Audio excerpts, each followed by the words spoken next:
He starts out with making them quite long, as you'll do with a young horse. He calmly and slowly moves the horse from the right leg away from the barrier and up against the left rein, and a slight bend to the right. The horse crosses over nicely and keeps its front part in line. The most important thing about leg yielding is to not get the horse to push its hindquarters forwards, but to make it keep trotting in the correct form, where the front part has a tendency to stay forwards.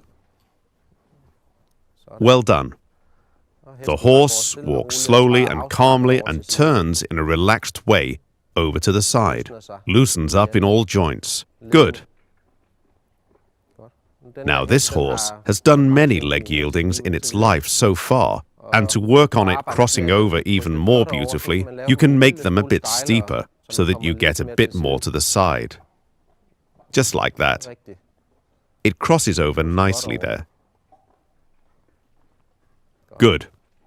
He keeps it loose in the neck and relaxed in the back, and he keeps it in the same rhythm and regularity.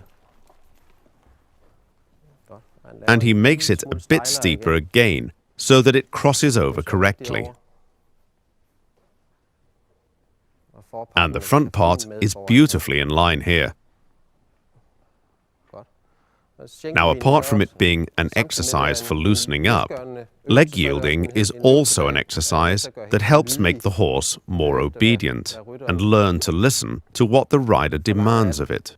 You can profitably ride the leg yielding in a sort of zigzag. Ride into one side, slightly bend to the other side again, and that can be done a few times so that the horse keeps being alert to the rider's helpers.